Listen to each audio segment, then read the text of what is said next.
Marathi story भोग. जना घाबरत घाबरत पोलीस ठाण्यात आवारातून थेट आतमध्ये आली. तिच्या चेहऱ्यावर भीतीचं सावट साफपणे दिसत होतं. भेदरलेल्या मनानं तिने जोर पावलाने पुढे येण्याची हिंमत केली. पुढे एका खुर्चीवर एका पोलीस गृहस्थ पाहून तिने थोडासा श्वास सोडला, मोकळा सोडला. कोणीतरी देवासारखा आपल्या कामात मग्न असलेला इसम तिच्या डोळ्यासमोर बसलेला तिने पाहिला. खाकी वर्दीत हा इसम देवासारखा वाटण्याचं कारणही तसंच होतं.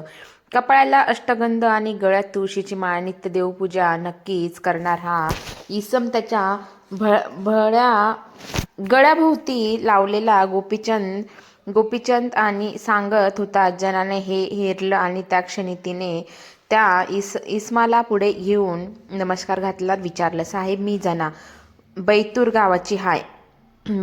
माझा नवरा तुमच्या ठाण्यामधील अटक हाय. कुणाला भेटूम्या काय बी कळना गेलं बघा. त्या इसमाने तिच्याकडे काळजीने पाहिलं आणि विचारलं, नाव काय तुझं? तुझ्या नवऱ्याचं? जना पाणावलेले डोळे घेऊन सांगत होती, सोनबा नाव हाय बघा. आपल्या हातातला पेन बाजूला ठेवत खाकीवर तिथल्या त्या इसमाने आत बोट दाखवत सांगितलं, आतमध्ये साहेब बसलेत. एक भिंगरे साहेब नाव आहे त्यांचं. त्यांना भेटा तुम्ही. तुमच्या नवऱ्याची केस त्यांच्याकडे आहे. एवढं सांगून तो इसम आपल्या कामात मशगूल झाला. जना धन्यवाद देत आत गेली. थोड्या वेळात कसला तरी ओरडण्याचा आणि रडण्याचा आवाज बाहेर बसल्याने त्या माळकरी पोलीस इसमाच्या कानावर आला आणि म्हणून हातातलं काम सोडून काय झालं ते पाहण्यासाठी तो इसम आत गेला. जना खाली बसून रडत होती आणि भिंगरे नावाचे पोलीस तिच्यावर जोराने ओरडत होते, तुमच्या नवऱ्याला सोडायचं असेल तर पैशाची तजवीज कर, नाही तर त्याला सोडू दे. इथं आम्हाला त्याचं काही पण देणं घेणं नाही म्हणून ताकीद देत होते भिंगरे साहेब. जना त्यांना सांगत होती, साहेब माया गरीब माणसाजवळ कुठून येणार हो एवढा समजा पैसा. साहेब माफी द्या हो, माया नवऱ्याची काय बी गलती नाही बघा. उगा फसवलं त्याला. जना पोट तिडकीने सांगत होती. पण भिंगरे साहेबाला काहीच एक घाम फुटत नव्हता. उलट ते तिचे चांगलीच खरडपट्टी काढत होते आणि वरून तिला दम देत होते. साहेब माझ्याजवळ या मंगळसूत्रा बिगर काही बी नाही बघा. काय करू मी एकटी बापडी बाय माणूस. असं म्हणून जना डोळ्यातून धार गाळत होती. भिंगरेने तिच्याकडे पाहत गरजून सांगितलं, नवराच जवळ नाही तर या मंगळसूत्राचं लोणचं घालणार आहे का? नसेल होत पैशाची तजवीज तर आण ते मंगळसूत्र इकडे. त्याला मोडून 4 पैसे तरी येतील तुझ्या नवऱ्याला सोडायला. गुन्हेगार कुठला? तुझा नवरा काय करते या मंगळसूत्राला गळ्यात अडकून? असं म्हणत भिंगरे जनेकडून सरकला तशी जनाने गळ्यात हात घालून मंगळसूत्र काढलं आणि भिंगरे साहेबाला देत म्हणाली, घ्या साहेब, हे तुमचं बी खरं आहे. काय करू, नवराच नसलं जवळ तर पण माया नवऱ्याला काय बी करून सोडा, तुमच्या पाया पडते. असं म्हणून तिने मंगळसूत्र भिंगरे साहेबांच्या हातात दिले.